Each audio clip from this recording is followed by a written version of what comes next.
Je vous prie d'ouvrir vos Bibles avec moi dans l'Épître aux Hébreux, chapitre 13, versets 10 à 16, inclusivement.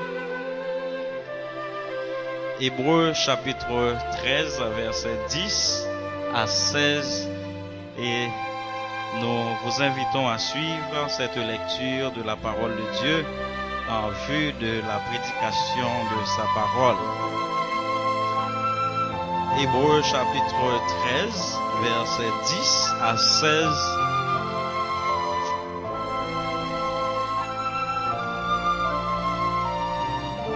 L'Épître aux Hébreux se trouve immédiatement avant l'Épître de Jacques et immédiatement après l'Épître de Paul à Philémon. Hébreux chapitre 13, versets 10 à 16. Suivons la lecture. Nous avons un autel dont ceux qui font le service au tabernacle n'ont pas le droit de manger. Le corps des animaux dont le sang est porté dans le sanctuaire par le souverain sacrificateur pour le péché sont brûlés hors du camp. C'est pour cela que Jésus aussi, afin de sanctifier le peuple par son propre sang, a souffert hors de la porte. Sortons donc pour aller à lui hors du camp en portant son opprobre. Car nous n'avons point ici-bas de cité permanente, mais nous cherchons celle qui est à venir. Par lui, c'est-à-dire par Jésus-Christ, offrons sans cesse à Dieu un sacrifice de louange, c'est-à-dire le fruit des lèvres qui confessent son nom. Et n'oubliez pas la bienfaisance et la libéralité, car c'est à de tels sacrifices que Dieu prend plaisir. Que le Seigneur bénisse cette portion de lecture pour l'édification commune de nos âmes. L'enfant de Dieu dans sa fonction de sacrificateur. Tel est le titre du sermon pour ce matin à la gloire du Seigneur. L'enfant de Dieu dans sa fonction de sacrificateur. Vous savez, mes frères et sœurs, que l'Épître aux Hébreux a été écrite aux environs de l'an 68 après Jésus-Christ. C'est une lettre anonyme, c'est-à-dire qui ne porte pas le nom de son auteur. Et cette lettre a été envoyée à des chrétiens d'origine hébraïque, les Juifs. L'identité de l'auteur ne peut pas être déterminée avec exactitude, certes, bien que certains pensent que c'est apôtre Paul qui a dépeint cette lettre. Il avait tellement honte des Juifs, il ne pouvait pas signer cette lettre. Ça, c'est la position de certains auteurs, certains commentateurs bibliques. Mais certains passages effectivement ressemblent aux écrits de Paul. Et surtout avec la mention de Timothée au chapitre 13. Mais cela ne fait rien à la valeur de la lettre. Cela n'enlève rien à la valeur de l'épître. Elle occupe une place de choix dans la Bible à cause du sujet qui est traité dans cette magistrale lettre, à savoir la supériorité de Jésus-Christ et de son œuvre par rapport aux grands hommes de l'Ancien Testament. Dans cette lettre, l'auteur prend soin de renverser la vénération des grands hommes vétérotestamentaires pour établir l'autorité unique du Fils de Dieu. Moïse, Aaron, David, Salomon, ce sont des héros dans l'Ancien Testament, et le peuple juif cultivait beaucoup de respect pour ces hommes. Mais l'auteur prend soin de montrer aux Juifs que ces hommes ne sont que des créatures de Jésus-Christ. Ils ne peuvent pas être comparés au Fils de Dieu, Jésus-Christ. C'est pourquoi l'auteur, il montre aux chrétiens d'origine hébraïque que Jésus-Christ n'a pas de père. Il est sans égal. Car les chrétiens d'origine juive étaient menacés du danger de retourner aux anciennes pratiques de la religion juive, c'est-à-dire le judaïsme, à cause des persécutions qu'ils subissaient. Persécutés, ils se disaient, mais à quoi bon, pourquoi sommes-nous persécutés à cause de Jésus-Christ? Retournons donc dans l'ancien système, c'est-à-dire la pratique de la religion juive. Et c'est pourquoi, dans Hébreux chapitre 13, versets 10 à 16, l'auteur parle de l'un des résultats de notre salut en Jésus-Christ. Parce que si on laisse le Seigneur Jésus-Christ, il n'y a pas de salut, n'est-ce pas? Acte 4, verset 12, il n'y a aucun autre nom qui ait été donné sous le ciel par lequel nous devions être sauvés. C'est un danger mortel, mais même un danger éternel de laisser le Seigneur Jésus-Christ pour emprunter un autre chemin, un supposé chemin. C'est pas possible, selon l'auteur. Et c'est pourquoi il nous dit, mais sauvés par la foi en Jésus-Christ, nous sommes devenus des sacrificateurs. Nous n'avons plus besoin de nous rendre chez les sacrificateurs afin d'offrir nos victimes spirituelles, afin d'offrir à Dieu des sacrifices. Nous sommes des sacrificateurs constitués à la gloire de Dieu. Nous qui croyons en Jésus-Christ, nous sommes sauvés par la foi et Christ a fait de nous des sacrificateurs à la gloire de Dieu. Aujourd'hui, mes frères et sœurs, beaucoup de gens pensent que la fonction sacerdotale n'est réservée qu'à un petit groupe très restreint. Mais la Bible dit tout autrement. Dieu a fait de tous ses enfants des sacrificateurs à sa gloire. Et en tant que sacrificateurs, nous devons lui offrir des sacrifices de louange. Peut-être vous êtes en train de vous poser la question, mais comment puis-je comprendre ma fonction de sacrificateur? Eh bien, nous répondons à partir d'Hébreux chapitre 13, versets 10 à 16, qu'il y a 3 principes fondamentaux concernant le sacrifice de louange que Dieu attend de ses enfants. Il y a 3 principes fondamentaux concernant le sacrifice de louange que Dieu réclame de ses enfants. Le premier principe, c'est que Jésus-Christ constitue la seule base sur laquelle Dieu accepte nos sacrifices de louange. Jésus-Christ constitue la seule, l'unique base sur laquelle Dieu accepte notre sacrifice de louange. Si vous regardez au verset 15, l'auteur dit « par lui », c'est-à-dire par Jésus-Christ. Il est la seule base sur laquelle notre sacrifice de louange à Dieu peut être accepté. Par lui, c'est-à-dire par lui, offrons sans cesse à Dieu un sacrifice de louange par Jésus-Christ. En dehors de Christ, mes frères et sœurs, nous n'avons aucun droit de nous approcher de Dieu pour lui offrir un sacrifice de louange qui lui soit agréable. Il n'est pas question de venir devant Dieu en son propre nom. Nous ne pouvons pas nous présenter devant Dieu pour dire « Seigneur, voici mon sacrifice de louange que je t'ai apporté. Je te prie de l'accepter en mon nom personnel. » Jamais, au grand jamais, Dieu n'accepterait pas un tel sacrifice. Parce que il nous donne la base sur laquelle notre sacrifice pourra être accepté. C'est par Jésus-Christ. Si nous nous présentons devant Dieu au nom de Jésus-Christ, certainement, il nous recevra. Certainement, il ne nous repoussera pas. Par lui, offrons sans cesse à Dieu des sacrifices de louange.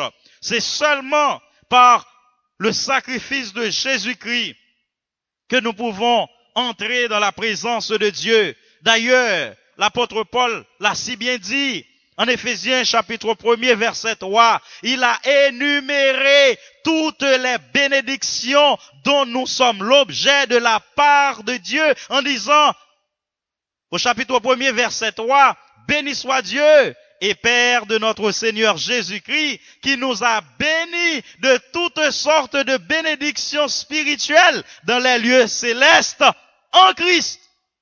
En Christ. Et je vous demanderai de souligner ça dans vos Bibles. En Christ. Car en dehors de Christ, nous n'avons rien. Nous n'avons aucune bénédiction en dehors de Jésus-Christ. Par Jésus-Christ, nous avons la rédemption. Par Jésus-Christ, nous avons la prédestination. Par Jésus-Christ, nous avons le pardon des péchés. Et par lui, nous aurons la glorification. Tout se fait par Jésus-Christ. En sorte que, mes frères et sœurs, si quelqu'un vient à vous et vous dit qu'il pourra être agréable à Dieu en dehors de Jésus-Christ, dites que cette personne est un menteur, un fieffé menteur. Car en dehors de Christ, Dieu ne saurait agréer aucun sacrifice de louange. Jésus-Christ est notre souverain sacrificateur. Selon Hébreux chapitre 4 verset 14, il dit, puisque nous avons un grand souverain sacrificateur. Voyez, l'auteur fait expressément un pléonasme, un grand souverain sacrificateur. Mais pourquoi un grand? S'il est souverain sacrificateur, il est souverain sacrificateur, il n'y a pas de plus haut que lui. Mais il ajoute un grand souverain sacrificateur. C'est pour faire la démarcation entre Aaron, qui était grand prêtre, c'est-à-dire souverain sacrificateur, mais sur le plan humain. Et la sacrificature d'Aaron devait être renouvelée à sa mort, parce que Aaron n'est pas Dieu, il n'est pas éternel, il devra passer le maillet à un autre à sa mort. Et pourtant le Seigneur Jésus-Christ, il est souverain sacrificateur de l'ordre de Melchisédek et son ministère n'a pas de fin et c'est pourquoi il a offert son sang une fois pour toutes. Nous sommes pardonnés pour l'éternité. Quel grand privilège. Il est notre souverain sacrificateur.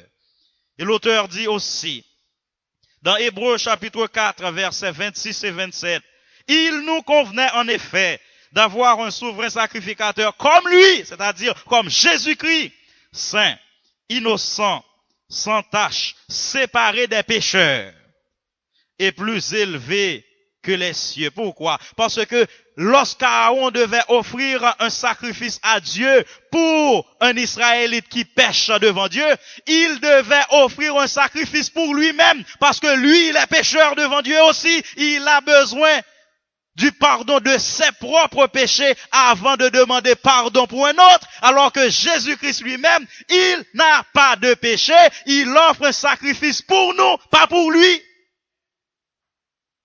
Donc, le sacrifice d'Aaron pouvait être rejeté par Dieu, parce que si Aaron n'était pas en condition de sainteté devant Dieu, son sacrifice pouvait être facilement rejeté.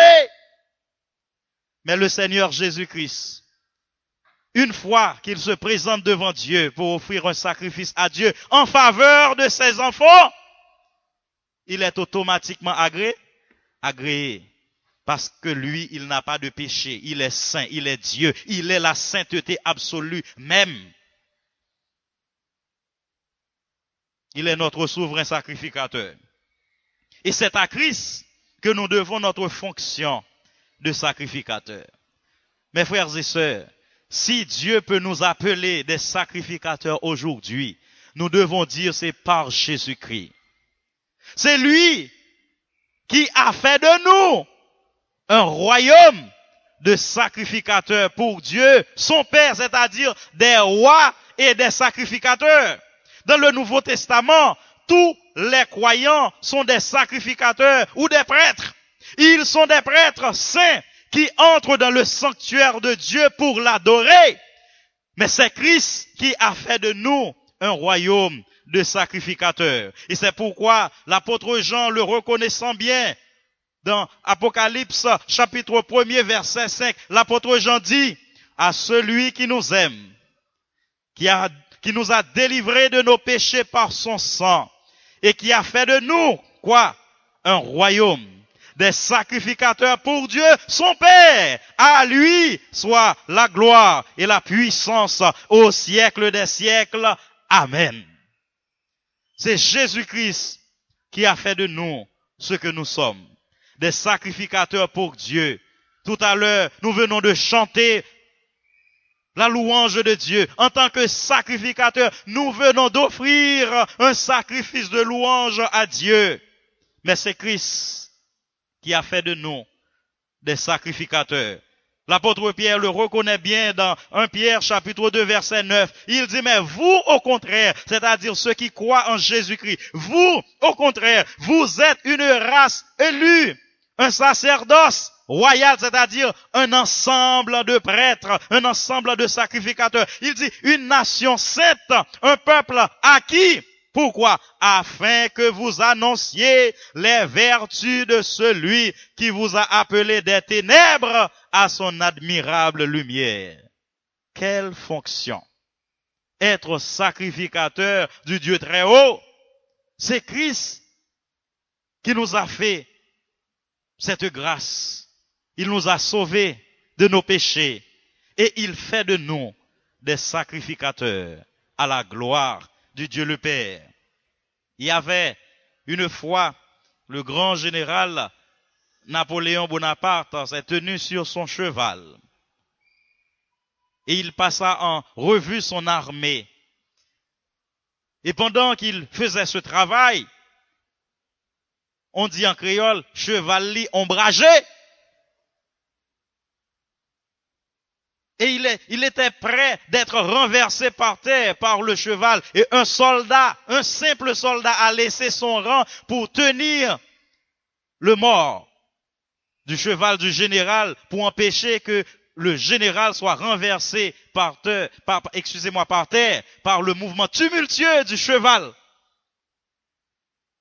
Et le général a dit, merci capitaine. Un simple soldat, laissant son rang pour aller au secours du général. Et le général a dit, merci capitaine. Immédiatement, le soldat a saisi ses armes et il est allé s'asseoir dans les rangs des capitaines. Les capitaines qui savaient que cet homme n'était qu'un simple soldat, il a dit, mais qu'est-ce que vous faites là? Qu'est-ce que vous faites là? Vous êtes en train d'usurper une grade qui ne t'appartient pas. Et le soldat a répondu, ce n'est pas moi qui a pris la décision d'être capitaine. Quelqu'un vient de me nommer capitaine.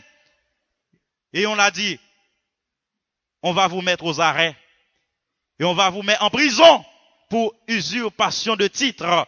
Et on a fait appeler le général. Et on a rapporté ça au général disant, mais général, nous avons trouvé un rebelle, un homme qui se dit capitaine et nous savons qu'il est un simple soldat.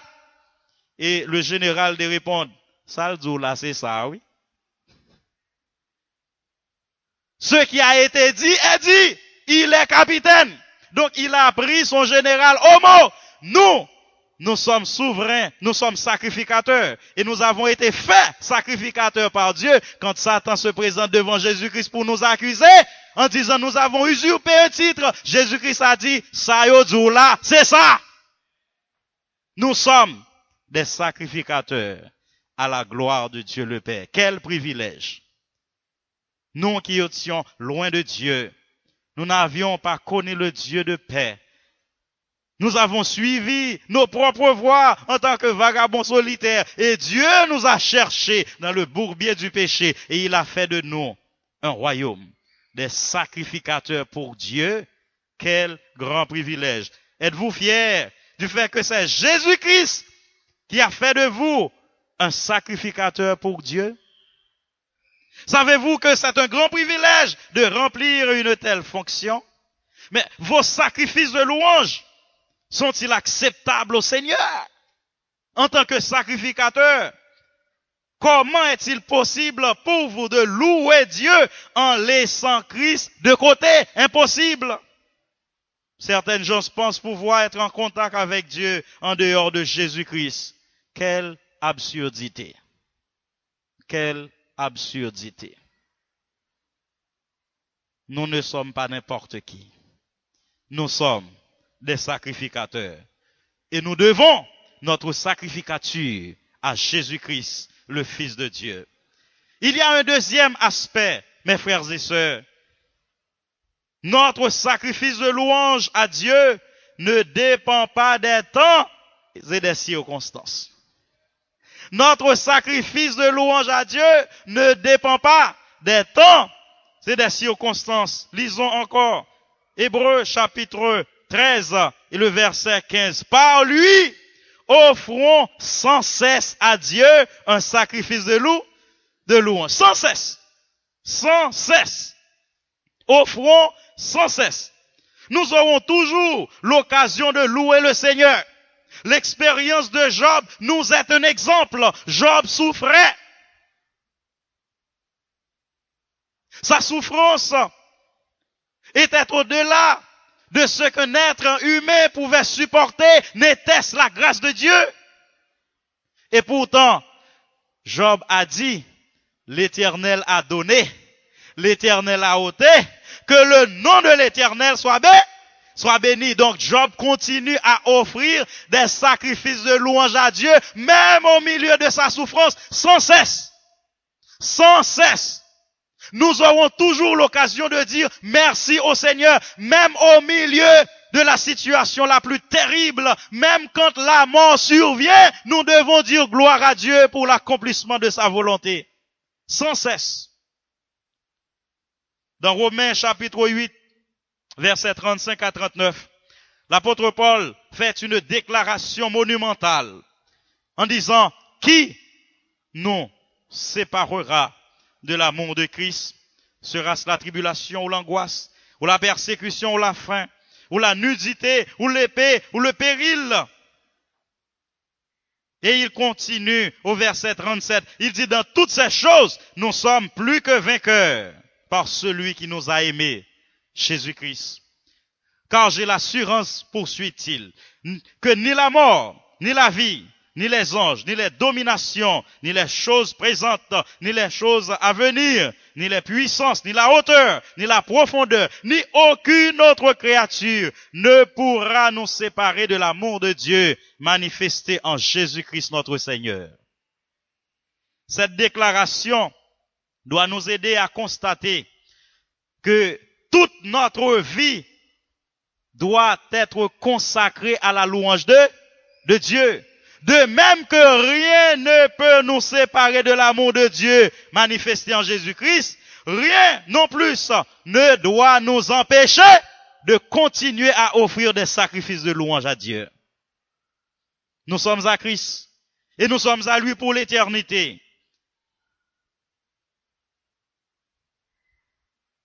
Au temps d'Hitler, Adolf Hitler, le sanguinaire, ces bombardiers menaçaient la ville de Londres en Angleterre. Et le roi d'Angleterre ordonna alors l'évacuation des enfants de tout un quartier. Pour beaucoup de ces petits qui n'avaient jamais quitté leur foyer, ce fut une rude et douloureuse épreuve. Le père et une mère embarquèrent leurs enfants dans un train surpeuplé de gens. Et ils devaient prononcer le triste au revoir. Parce que on ne savait pas ce qui allait se passer.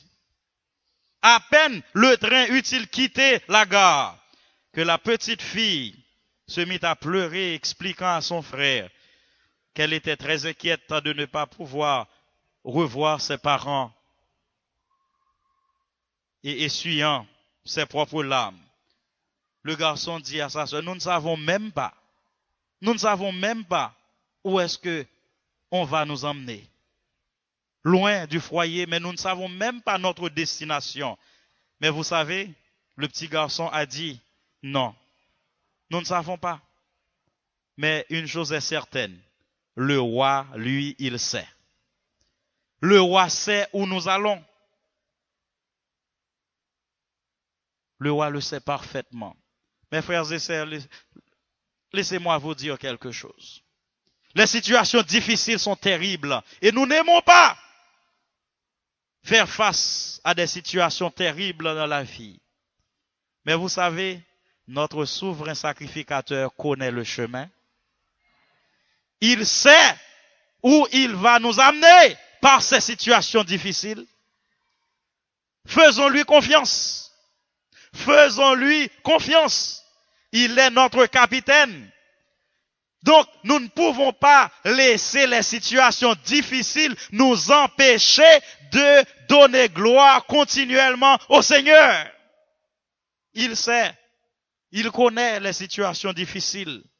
Même au fort de la souffrance la plus amère, en tant que sacrificateur, nous ne devons jamais oublier notre devoir. Offrons sans cesse. Nous devons nous confier en l'Éternel en dépit des temps et des circonstances. Vous savez que les sacrificateurs de l'Ancien Testament n'avaient aucun choix. Quand il s'agit d'offrir à Dieu un sacrifice, les intempéries ou les circonstances malencontreuses doivent être bravées afin d'obéir au commandement de Dieu. Car de cela dépendait la communion avec Dieu, le pardon des péchés. Et pourtant, aujourd'hui, la moindre pluie peut nous empêcher de venir à l'église, de fréquenter les répétitions du groupe ou de la chorale, la réunion de prière, l'étude biblique. Je ne sais pas comment sont les choses ici, dans vos cœurs. Mais à Port-au-Prince, ici, généralement, certains chrétiens restent chez eux le dimanche à cause d'un match de football pour regarder Brésil ou Argentine, Neymar ou Messi. Ils négligent leur fonction de sacrificateur. Nous devons nous rendre au lieu du sacrifice.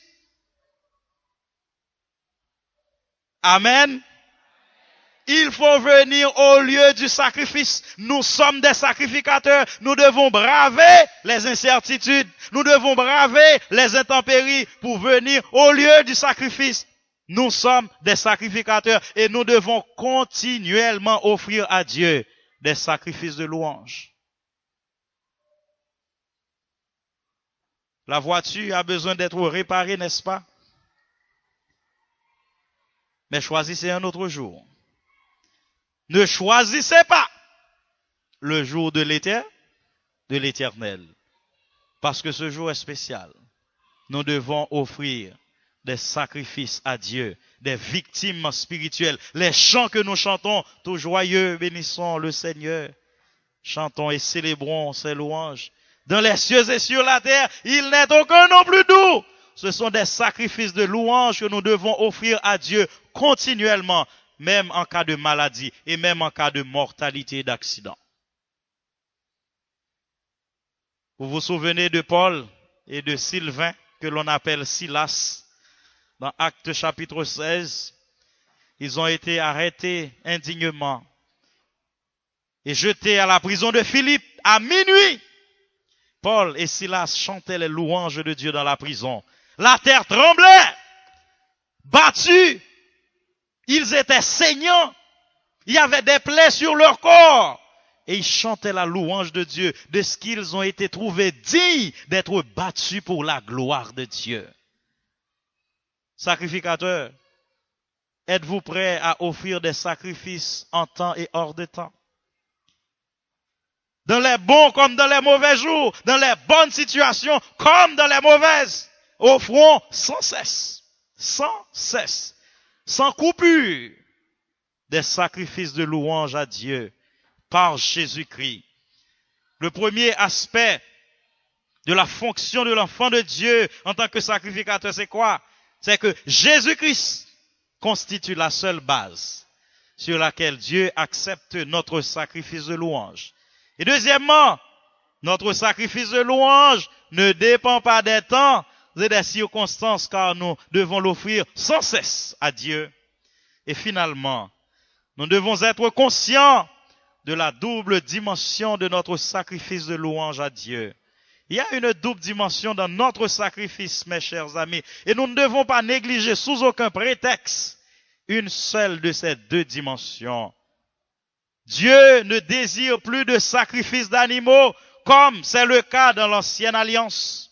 Déjà, dans le psaume 51, versets 16 et 17, David a compris que les sacrifices n'ont de valeur pour Dieu que si celui qui le fait preuve de bonne disposition de cœur. David a dit, mais si tu avais voulu des sacrifices, Seigneur, je t'en aurais offert. Mais tu ne prends point plaisir aux holocaustes, les sacrifices qui sont agréables à Dieu, c'est un esprit brisé. David l'a compris même dans l'Ancien Testament. Nous devons comprendre mieux, puisque le Seigneur Jésus-Christ est venu. Dieu n'accepte plus les sacrifices d'animaux. Il voit la disposition de votre cœur. Mais quand vous vous tenez debout pour chanter, béni soit le lien qui nous unit en Christ. Mais de quel cœur? Y a-t-il de l'humilité dans le cœur? Mais le cœur n'est-il pas envahi d'orgueil? Quand vous offrez vos sacrifices de louange à Dieu, qu'est-ce qui vous traverse?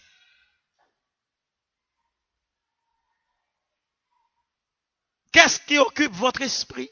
Est-ce Dieu, sa sainteté, sa justice, la beauté de sa majesté, son trône, que vous pouvez contempler par la foi? Et quand nous disons, moi je voulais oublier toute bagaille et concentrer sous lui pour m'adorer, est-ce que votre esprit n'est pas préoccupé par la dette qui n'a pas été encore payée, les persécutions, les injures, la souffrance infligée par le patron dans le lieu de travail? Cette première dimension, mes frères et sœurs, c'est que c'est un sacrifice de louange exprimé en parole, n'est-ce pas?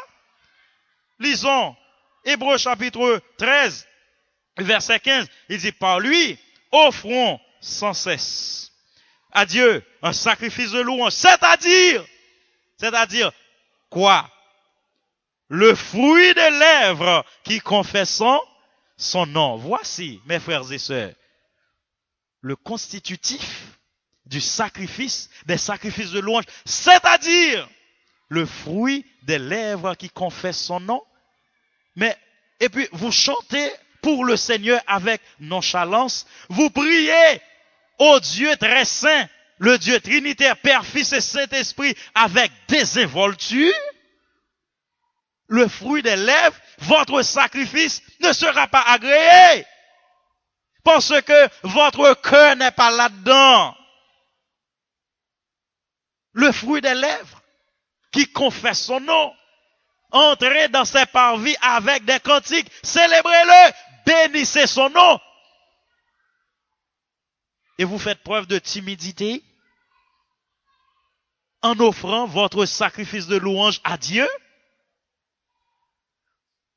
Un sacrifice de louange exprimé en parole. Et pour nous en convaincre, 1 Pierre chapitre 2 verset 5. Et vous-même, dit Pierre, comme des pierres vivantes, édifiez-vous pour former une maison spirituelle, un saint sacerdoce, afin d'offrir des victimes spirituelles, les chants que nous chantons, les prières que nous faisons monter, la méditation de nos cœurs, des victimes spirituelles agréables à Dieu, mais par qui? Par Jésus-Christ. Par Jésus-Christ.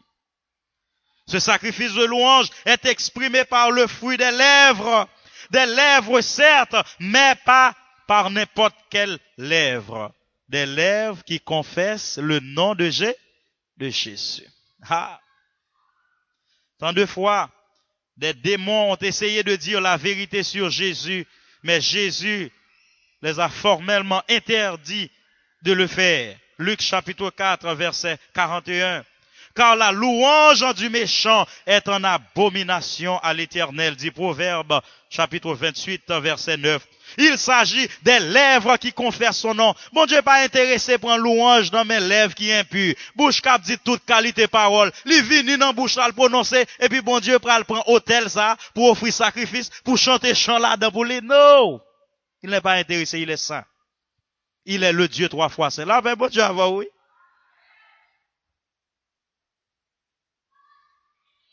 Des lèvres qui confessent le nom de Jésus. Votre bouche est un autel. Et les chants représentent des sacrifices. Les prières sont des sacrifices. Ces lèvres doivent être saintes, consacrées à Dieu. Et même quand on vous injure, ne répondez pas. Il s'agit de l'autel de Dieu. Les paroles blessantes. Il y a des paroles au monde qui a dit, puis tout le monde n'a bon qu'à l'autre. N'est-ce pas? Parce que il y a des gens qui connaissent comment vous jouer. Il y a des gens qui connaissent former paroles pour blesser les gens. Il y a des gens qui sont experts. Ils sont dans ça. Comment on dit? Je vais passer bouche moins sur un tel là. Et comme ça, on dit? Je vais passer bouche. Mon cher, les bails, ça a passé sous son rouleau compresseur. Puis tu es bateau. L'autel de l'Éternel. Les lèvres. Isaïe a fait l'expérience. Voyant les séraphins utiliser leurs lèvres pour dire Saint, Saint, Saint, l'Éternel des armées, toute la terre est pleine de sa gloire. Isaïe a crié, malheur à moi, je suis perdu, parce que mes lèvres sont impures, je ne peux pas crier Saint, Saint, Saint, comme les séraphins. Et j'habite au milieu d'un peuple dont les lèvres sont impures. Ce peuple ne peut pas chanter à la louange de Dieu, comme le font les séraphins. Je suis perdu. Dieu n'est pas prêt à accepter un sacrifice de louange venant des lèvres impures. Il faut que ces lèvres soient purifiées par le sang de Jésus-Christ. Il faut que Dieu prenne un feu ardent de l'autel qui est devant lui pour purifier ses lèvres. C'est alors que vous pourrez chanter « Béni soit le jour où j'ai fait choix de Jésus pour maître. » Ainsi, votre sacrifice de louange sera-t-il accepté par Dieu. Ce qui sort de la bouche est ici considéré comme fruit, n'est-ce pas? Le fruit des lèvres. Or, le fruit révèle le caractère, l'identité même de sa source. On dit en anglais, treasure in, treasure out. Garbage in, garbage out. Mais si c'est du fatras qui est là-dedans. Mais quand la bouche parle, la bouche ne parlera que du fatras. N'est-ce pas? On ne peut pas donner ce qu'on n'a pas. On donne ce qu'on a. Le fruit des lèvres, eh bien, si le cœur a été purifié, le Seigneur Jésus-Christ dit, c'est de l'abondance du cœur que la bouche parle. Si le cœur a été purifié, certainement, les lèvres prononceront des paroles de bénédiction au lieu des injures. Et si vous vous trouvez dans une situation où vous dites tout le temps des bêtises, des choses injuriantes, posez-vous la question concernant le cœur. Car c'est de l'abondance du cœur que la bouche parle. Le cœur a-t-il été dompté par le Seigneur afin que la bouche puisse offrir des sacrifices de louange à Dieu? Joue mon pardon un calbas, n'est-ce pas? Les lèvres qui sont familiers à la connaissance de Dieu chanteront constamment la louange de Dieu. C'est une déclaration ouverte de son allégeance envers Dieu, des lèvres qui confessent le nom de Dieu. Ça, c'est la première dimension de notre sacrifice de louange. Des lèvres pures qui offrent des sacrifices de louange à Dieu. Mais il y a une deuxième dimension mentionnée au verset 16. Et n'oubliez pas, dit l'auteur de l'Épître aux Hébreux, la bienfaisance et la libéralité. Ah, vous savez? Ça, c'est un sacrifice de louange en acte en action. Il y a des sacrifices de louange en parole, le fruit des lèvres.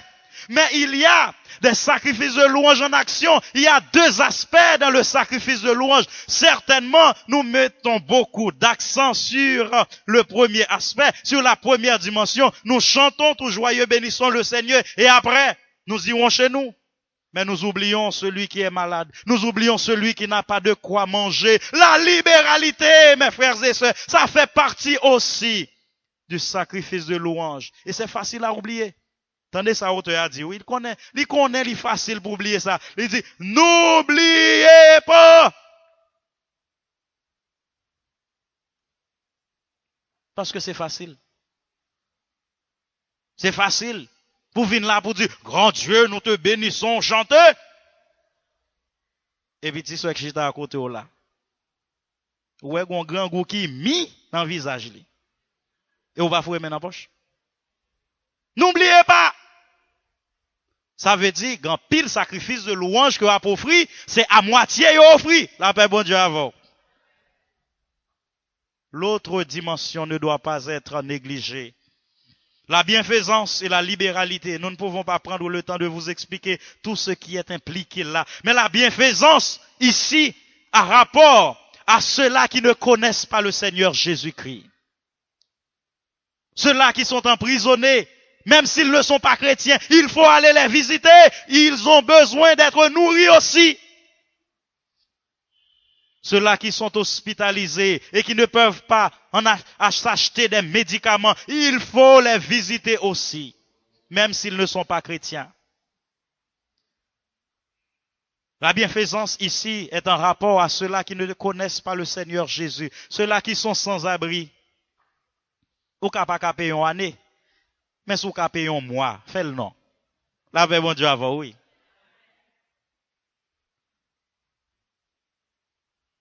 Gon $500 qui manqué pour baccalauréat, pour ti moun al prend fiche là, ou ka pa ka bay tout.